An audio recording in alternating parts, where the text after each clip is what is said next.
Welcome to the Heads Together podcast. I'm Jill Mokes and I am obsessed with cutting through the noise when it comes to growing your business. Each week, via intimate coaching conversations and inspirational stories, I share what it really takes to get the results you want in a way that feels right to you.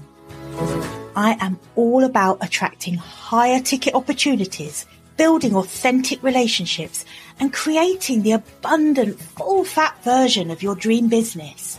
I mean, how many of us have beavered away creating a light version of what we really want?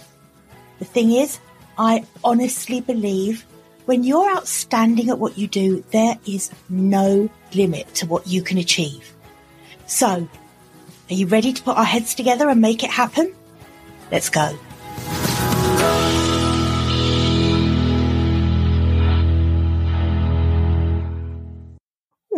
Welcome to the Heads Together podcast. Medium jazzy this week.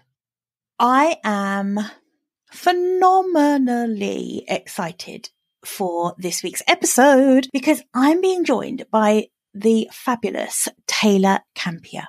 Taylor is the CEO and co-founder of Make Media. Oh, she is also just one of my fave people. I love chatting with her anyway. So to get to have a conversation that we record for the podcast is even better. And I really wanted Taylor to come on to talk about pivoting. And you all know by now that one of the things I am obsessed with is helping women really make the changes they need to make in their businesses or their lives to do what they love, to be who they really are and to do what they love. And so I was so happy when Taylor agreed to come on the podcast and just talk about her journey over the last few years and the pivots that she's had to do, some of which were by choice and some which were thrust upon her by COVID. It's made for an incredibly interesting story, which I think you're going to love. And what Taylor does now, interestingly, at Make Media is around storytelling. Do you know what? I'm actually not going to put this in my own words. I'm going to read this from Taylor's bio because she puts it way better. At Make they use their experience as television producers to create video content for organizations on the forefront of change and making the world a better place. How good is that? I love that. She's an award-winning director, producer, and videographer, but she says her most important job is being a mum to her amazing kids. So without any further ado, and to share her fab story with you and inspire you to make the changes you need to make to sculpt your business into the business that allows you to do what you love. I'm going to dive in now and introduce you to Taylor. Taylor, how are you? Thank you for joining me. Hello. It's good to be here. Oh, thank you so much. I'm really excited for this episode because this topic, we were just talking before we hit record, and I was just saying to Taylor that this topic is so close to my heart. And most people will know this about me, that I've gone through two big pivots in my career. So I know how powerful that is. So I'm excited to get into that. But first, I'd love you to tell us a little bit about what you do now and what your business is.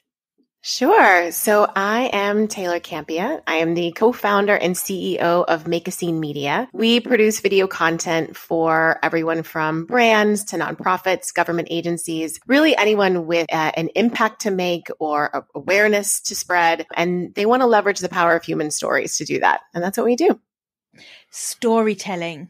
I would imagine you are in demand right now because everyone's tapping into this secret now of what makes compelling content. We all want the story, right? The story is queen now, right? You know, the content is king, the story is queen, because what is content without the story? And and, making it relatable to your audience. The best way to make a connection with someone is get them to feel what you're trying to feel. And the best way to do that is through someone else's story, that power of empathy. And nothing does that better than video. Studies have shown that if a picture is worth 1,000 words, video is worth 1,000,000. Oh, I love that. Right? You can get so much more across in video than just reading something or just hearing something, because you combine all of those senses together and you've just forced that connection with who's watching. Yeah, so true. I mean, I'm a big reader. So I love reading. I love the entire ritual around reading. So that's a big thing for me. But I've noticed about myself that if I really want to immerse myself in something, if I really want to learn, I need that visual as well. Mm-hmm. And I think that's what people are stepping into now, isn't it? It's like how relatable you become when people can see you. They can pick up on all your little nuanced behavior when you're talking. I think it's, ironic as this is a podcast and no one out there can see us. But it's still storytelling through personal stories, right? And that is the currency that is most powerful. It's that personal story. And whether it's through video or written or audio, again, it's getting to that personal story that's going to resonate the most with your audience. And then how you tell that story, whether it's in text or video or just audio, the strategies are a little bit different with how you kind of lead into things.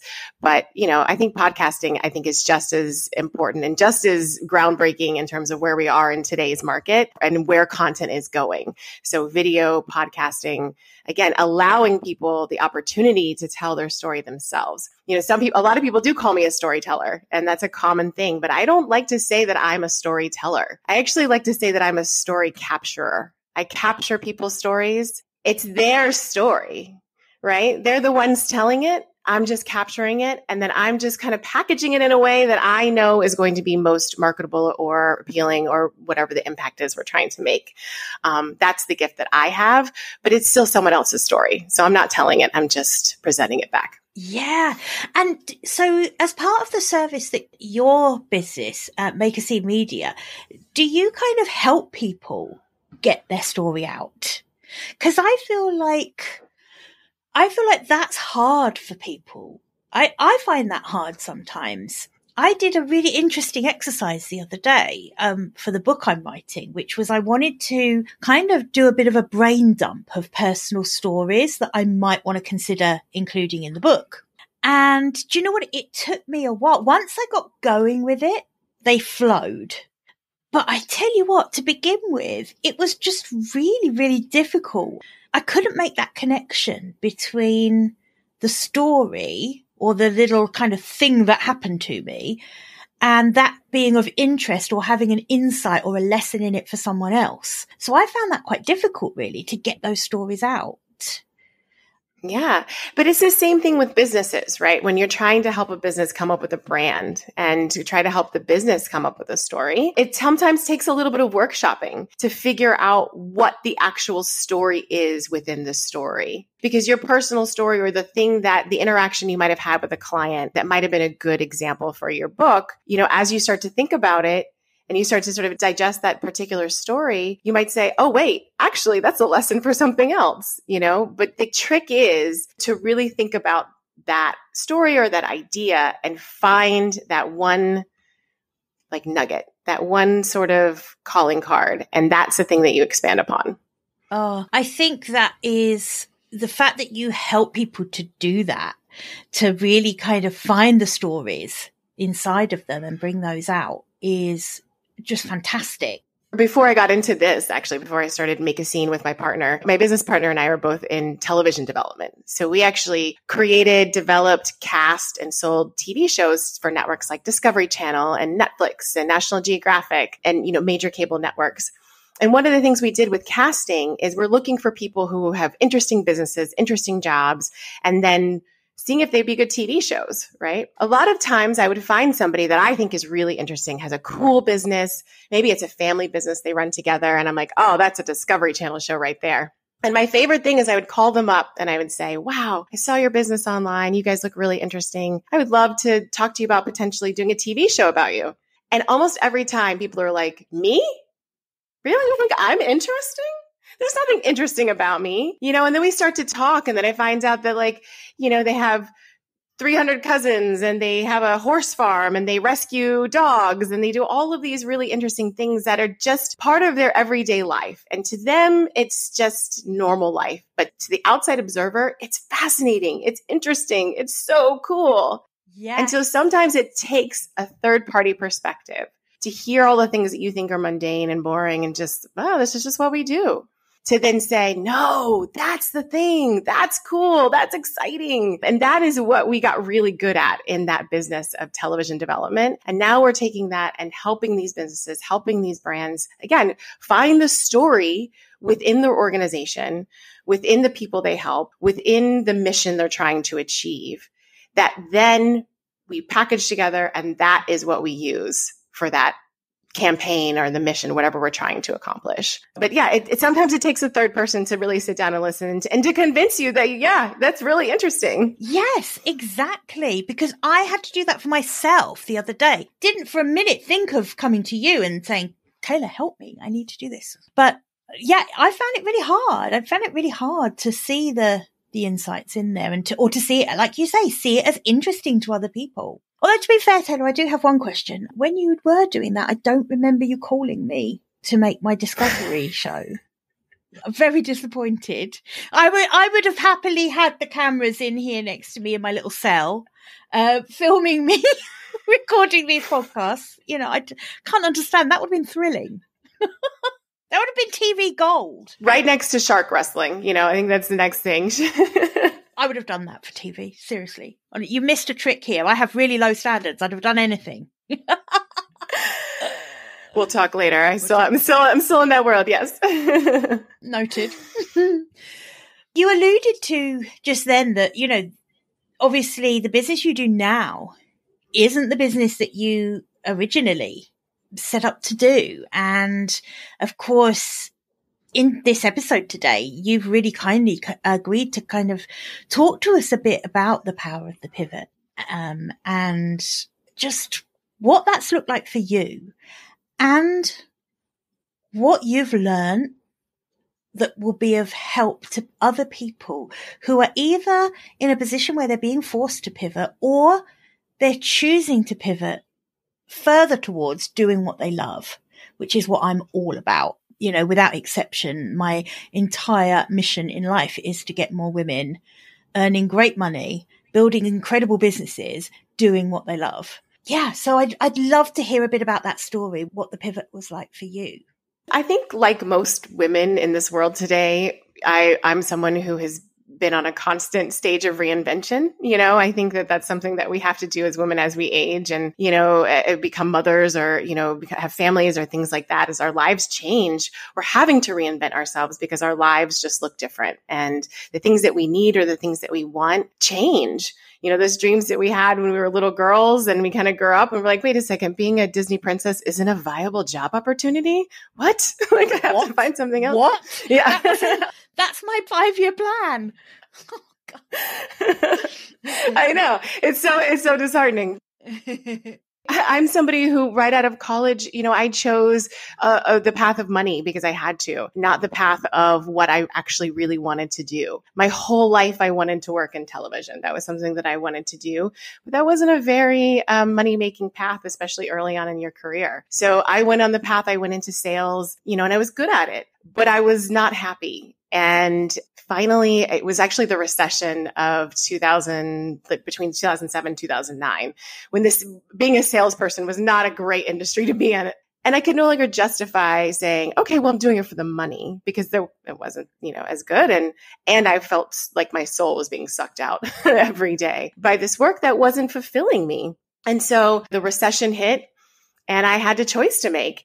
Kind of keep grinding the pavement and keep eking out this existence or totally change and be like, well, what do I actually want to do with my life? I was in my late 20s and, I kind of was like, I'm ready to just make this leap and do this thing that I've always wanted to do. I didn't have kids at that point. I was like, I kind of realized like now or never, this is it. I'm going to make this leap, and ended up becoming an intern at 28 years old. I had been a sales executive, like I had people that got coffee for me. Now I was making the coffee. What a huge decision to have made. Yeah. That was a really big, brave decision. To me, it felt like the only choice to make, because when I really was clear about how I wanted my life to look, the job that I had in sales wasn't going to support that life. Not financially, but emotionally and spiritually. Yeah, it didn't feel like a choice. It felt like the path was illuminated and made clear for me, because I recognized what I wanted and this is where it was going. This is where it was leading. I completely restarted my career, became an intern again, worked for free for almost a year. I was privileged enough to have saved, and I had a partner at the time. And so I was very lucky in that. But that year that I spent as an intern, I was able to then because I was a 28-year-old intern. So it was kind of a little different from the other interns. I feel like that's a TV show in its own right. I think that was a movie. I think there was a movie about like 30-year-old interns. As I said that, I was thinking, is that already a movie? I think it was, but I think they were really bad though. They were not good at 30. But I was the opposite, right? This is not you. Yes. No. I came in and I was like, I'm going to be the best intern you've ever had. You know what? It worked though, because I was able to kind of catapult from being an intern. I skipped like 2 levels of the career, and got into the industry in television. And here I was in my dream job. I didn't even know that the job that I had existed necessarily. But once I got in, I was like, this is what I was meant to do. And I'm so excited. And it was awesome. And I spent the next decade loving my life. I traveled the country. I met so many interesting people. I worked on some really incredible projects. I had some really meaningful projects, get on air on television, and everything was great. And I had a great team around me. I worked for a bunch of different places. And then finally I was at sort of one of the biggest production companies on the East Coast, and felt like, all right, I am here. I have arrived, right? You have made it. I made it. Oh God, you make that sound way cooler than me. Yes, I've made it in my reserved English accent. But then the company that I was with went through a reorganization. And a lot of the businesses that work in television, there used to be a thriving hub in my area. There used to be a lot of companies and businesses in my area that did what we did, and they were all moving and they were all leaving the area for places like New York and LA and these other places. Apparently Washington, DC isn't cool. I don't know. Rude. I think it's cool. I think it's rude. Cool. Thank you. And so my coworker, my boss, like our whole team got laid off in 1 minute. Right. This was my dream job. I was just going to say, as you said that, I feel like that was a bit of a roller coaster, that little story there, because it's sort of like a lot of people never get to say, I'm doing my dream job, right? And for 10 years, living the dream job, traveling the country, just absolutely top of your game. And then having the rug pulled. That's how I'm feeling it must have felt like, if you like. It was. I mean, the fact that it was the day before my birthday, was also just like insult to injury. This story can't get any worse. Thank God I know that there's a happy ending. But you know what? And this is an interesting part of the story, because in the first case I pivoted, it was a choice I made, and I was very clear and intentional. And I said, okay, this is the path, and I know I'm going to have to kind of suck it up and reset. And I had that mindset kind of going into it, that it was going to be a very prolonged sort of process and steps. And I did it. And that's how I got to where I was. It was a big, brave, bold decision, but it was the decision to do something you wanted to do. Right. Whereas this feels like a very, very different version of the pivot. It was a very different version. And then I handled it very differently as well. It's funny. So my coworker who actually got laid off with me, she's now my business partner. And we had kind of, before we'd been laid off, we had been just talking about the state of the industry and how everything was moving away. And, oh my goodness, what if this happened to us? And we're like, well, we should start our own business. And what would we do if we started our own business? And kind of dreaming up these things for a while. Yeah. But I can tell you that the day that I got laid off, before I walked out the door, I had like 3 or 4 jobs lined up. I wasn't going to stop. I wasn't going to take this lying down. I was like, you did not just pull the rug out from underneath me. You just gave me ammo. Like you're not stopping me. Right. Complete paradigm shift, which we're all capable of doing in any circumstances. We all have the power within us, don't we, to shift the paradigm and look at it in a different way. You can. And in this case, though, I wish looking back, I'd taken a little more time, right? But it's good. I think on the one hand, it was great that I didn't let it kind of get me down. But at the same time, we hit the ground running, Heather and I. We basically were like, we're doing this business. We're making this work. We're going to basically kind of recreate a similar model to what we were working before and just try and make this work, right? Well, we're both moms. We both have, lots of things going on in our lives. And what we realized in the first year, and we were doing really well. Like I said, we hit the ground running and we got some great clients the first year. We were able to hire, employees. Things were really humming along, but we were getting burnt out really, really hardcore because we were, first year in business and moms and everything else. And so because we hit the ground 110 miles an hour and we didn't really stop to think and plan, everything was just sort of like ad hoc and Band-Aids on Band-Aids on Band-Aids and Band-Aids and Band-Aids. And I think the point you made as well about not stopping and considering whether that business model was right for your circumstances. It's not necessarily that the industry was wrong. It was the business model was probably just not the right fit for you. Exactly. And especially now, a lot of the work we were doing with television development is speculative. You do a lot of work without necessarily knowing you're going to get paid for it. And when you own your own business and you are your own breadwinner, that's not a model that can continue anymore. And then we made a lot of the mistakes that first-time business owners, entrepreneurs make about insurance and payroll and all of those things. We made all the mistakes, you can make, but they were good. That's the rite of passage, I think. But It is. And then COVID hit. We had been doing okay. We'd been succeeding. We were making money, but it was tough and it was hard and we were burning out fast. And then COVID hit. And we realized that all those were good problems to have. Another paradigm shift. Now, we work in the world of television production. Yeah.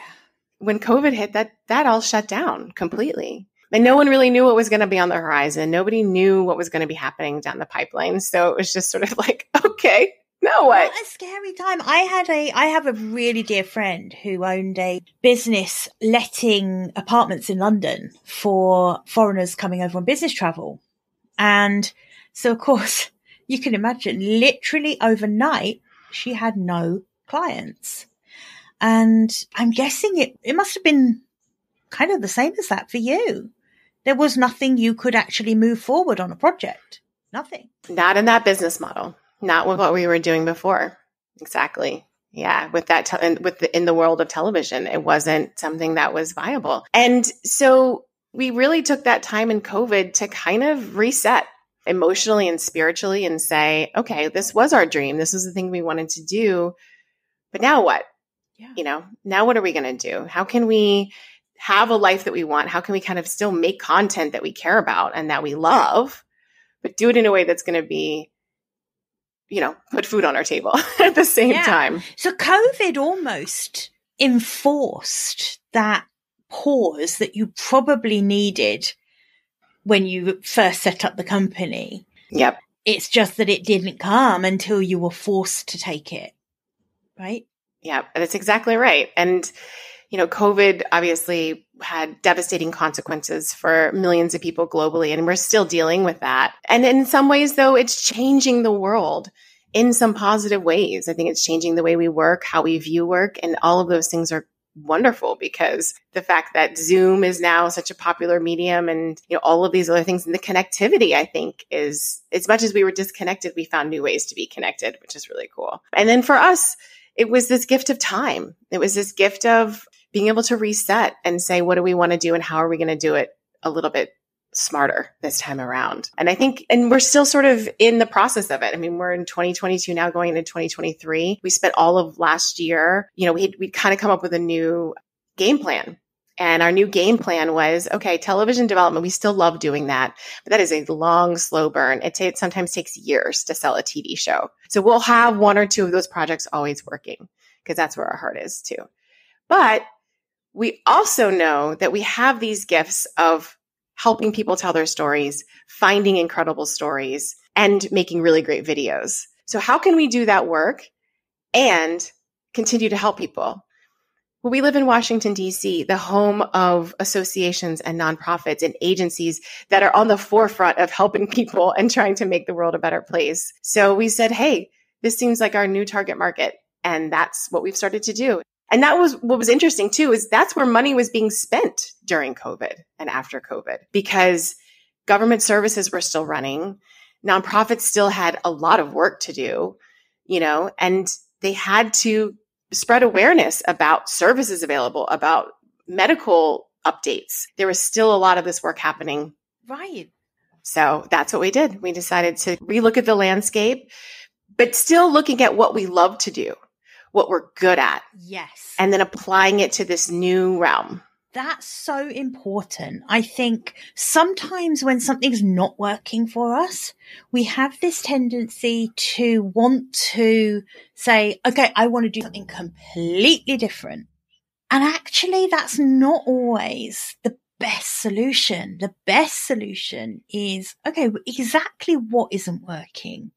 And how can I tweak it and pivot gently into what could work really well? So I love the way that I know that pause was forced on you by COVID, but I do love that recognition of having that time and space to re-examine it and then be really intentional about looking at new markets. And knowing you as I do, I feel like that whole nonprofit and mission purpose-led businesses is just so you anyway. And I know that those are the people you want to work with anyway. So that must feel good. That's like another layer of good on the top, I would imagine.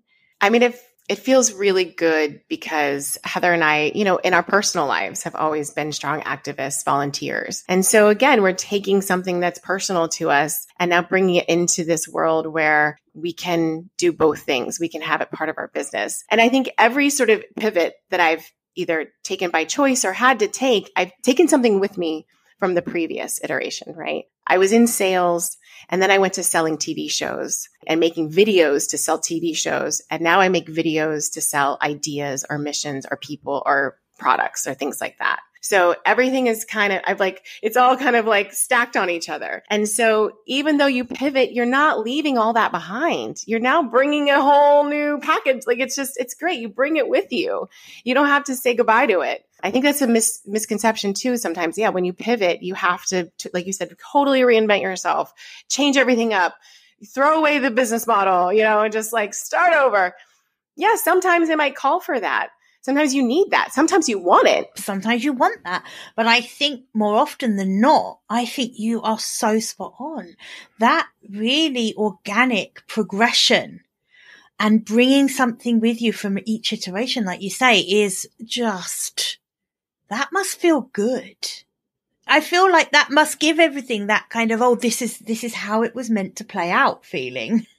I mean, I'm very into the woo and the universe has your back and, there's opportunities, but I really feel like opportunities are presented to you when you're ready for them. And if you recognize the fact that everything that you've done up to that point is training for that opportunity, then you can capitalize on it and you can turn it into something really wonderful. But, I read a long time ago, and I'm sure you've heard this too, that in business, if you treat everything like an experiment, yes, then nothing ever goes wrong. You just get new data, right? And I love that. I love that idea. That's so weird. I'm going to show you something. Sorry for everyone just listening. I have a Post-it note here because, I was doing this brain dump for the book, and this one says experiments. Isn't that weird? That's very aligned. I was just having this exact same thought process earlier today. And the context I was thinking about it in was around marketing strategies. Everything's an experiment. If something doesn't feel good or doesn't work, it's not a great big massive failure. It's data. It's new information that will inform the next experiment. Yeah, I'm so on the same page on that.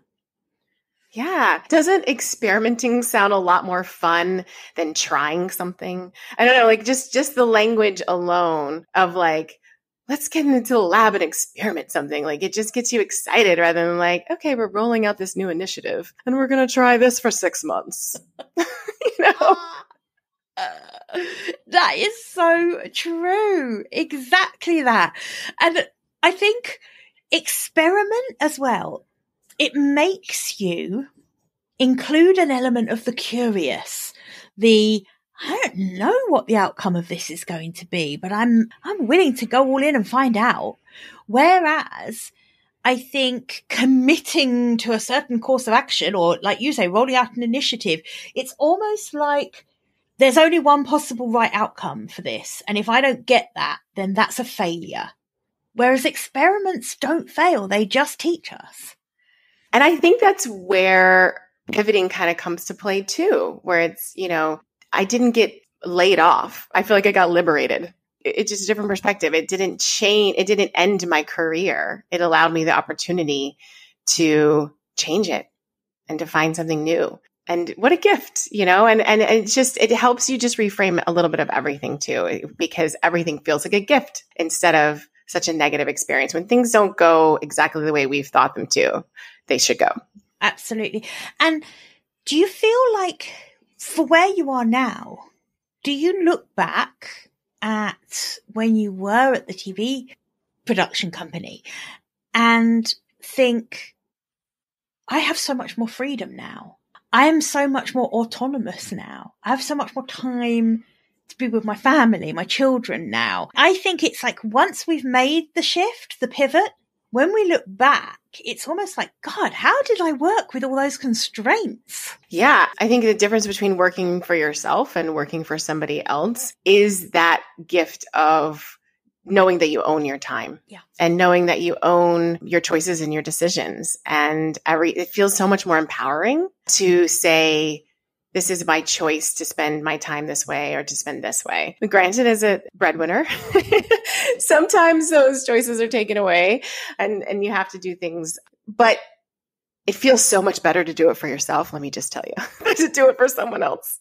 I remember when I made my final pivot, which was from online business manager to business coach. It was one of the main reasons for me was that I was really done working so hard to make someone else's dream come true. Whereas now I get to work with women to make their dreams come true. It was such a revelation to me to have that. It's all, I talk often about, in praise of the and. I want to have the freedom of my own business. I want to make great money as an entrepreneur. And I want to have impact and help the lives of purpose-led women, help those women bring their visions to life. And I think when you're an employee, even if you are in the dream job, you don't have that freedom and autonomy. You simply don't. And you don't have the freedom to make your own dreams come true. Everything you're doing is for the benefit of the company that you work for when it comes to the bottom line. It's a huge shift. I'm interested in your opinion on how much this has changed since COVID, because what I'm seeing now is, everyone's been talking about the Great Resignation and, certainly I think there's a lot of new entrants into the world of entrepreneurship, which is, in my opinion, fantastic. I think women are only now realizing that it's available to them. Yeah. Well, I think first of all, just COVID illuminated all the ways in which the gender gap was still happening in America or in all the world, actually, right? Women were, even though we're in the workforce, we're still doing more of the housework and more of the childcare and those things. And when COVID hit, it was very clear what was going on in the homes. And I think now there's been a little bit of, it's an equalizer. I think hopefully will happen. I think there's still a lot of women that are out of the workforce, or I would say primary caregivers, haven't been able to really re-enter back into the workforce. I feel really lucky that I have a business partner who's also a mom, and we basically have a job share, but what's really cool is we have individual skill sets that we're good at independently. Like I'm a videographer and she's an editor, but we have a lot of complementary skills. So what's great is she can pick up the ball. Let's say I'm carrying something and I got to drop it because my kid's sick and I got to go pick him up from school. She can pick up that ball and run it down the field. Right. And so I think this power of collaboration actually, and the power of networking and the power of people relying on each other for some of that help, and across, not even just with partnerships, but I think across teams and businesses and organizations, people realizing we don't want to spend hours and hours in our commute. We don't want to do all these other things. We want to figure out ways to work smarter so that we can be more efficient and so that we can do all of the things that we need to do, not just for our work, but our home lives, our spiritual lives, so that we're whole people instead of just automatons going to work 9 to 5, commuting for 2 hours a day, clock in, clock out. And never questioning whether there's something more available to us. And that's where I think there's a shift happening now, and that people are questioning and people are claiming what's available for them. And it's just fantastic, really, to see that happening. God, who knows? Eventually, even the gender pay gap will reduce. I mean, don't get too crazy here. I'll be a Disney princess. We'll be Disney princesses before that happens. That is true. A final thing I really would love to know from you is, what has been the best surprise for you since you've pivoted to what you do now, which I know is the business that you love? What's been the best surprise of that? This is a great one. And I really want to make sure I answer this one well.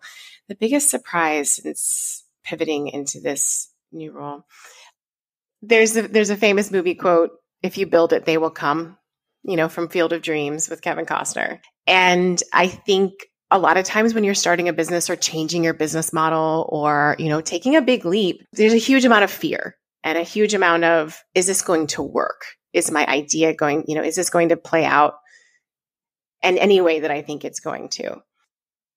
As business owners, we put faith behind the work. We say, okay, if we take these steps and we make this action and we follow the things, we have to have faith that it's just going to work out. But you never really know until it does. The biggest surprise is that process works, right? It does. And it really does. And it's not easy, I think. And I'm not surprised by that. I'm not surprised that it doesn't just happen overnight. Take the time to evaluate what you're doing. Are you doing it in the most effective way possible? Find those thought leaders and those other experts and those coaches and those other people who already know how to do the work, and reach out to them, get their help. And that's what we have been doing too. We recognize that we're TV people. We don't know how to be marketers. We don't know how to be brand strategists.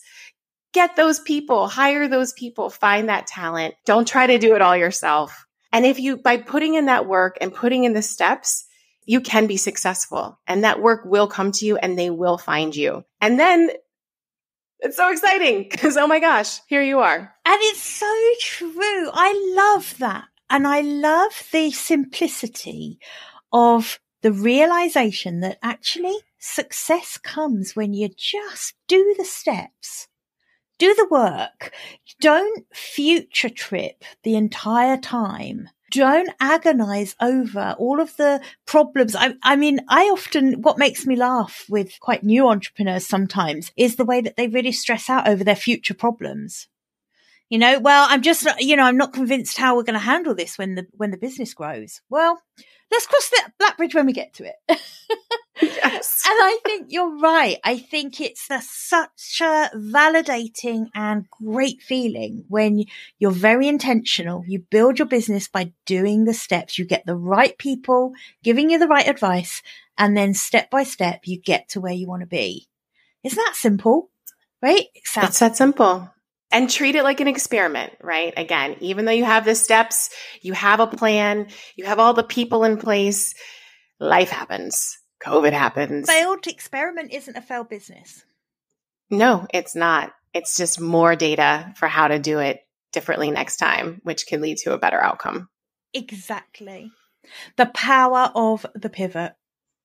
That's right. It is powerful. Taylor, I know that people are going to want to reach out because I know that a lot of my audience has phenomenal women who they have stories that they want to get out there so badly. And I think what you do is just so incredibly helpful for people who don't really have a handle on how to do that. If someone wants to reach out to you, what's the best way for them to do that? Oh, shoot me an email. I'm at taylor@makeascenemedia.com. We're also on Facebook, Instagram. Just check out makeascenemedia.com. Okay, perfect. We'll put the links in the show notes. We'll link to your website and I'll pop that email address as well in the show notes. Awesome. Thank you so much for having me. Oh my goodness. Thank you for being such a fantastic guest. I really enjoyed this conversation. I mean, I think it's a subject that's so close to both our hearts. So I've really loved this conversation. Thank you so much. Please come back again at some point. Absolutely. Absolutely. Anytime. Yay. Thank you. Bye for now. I hope you enjoyed this episode and that getting our heads together this week has filled your mind with what's possible. If you love the show, would you do me a massive favour, please? Would you leave a 5-star rating on Apple Podcasts? It would really help me put more heads together, reach more ears and expand more minds. Until next week, bye for now.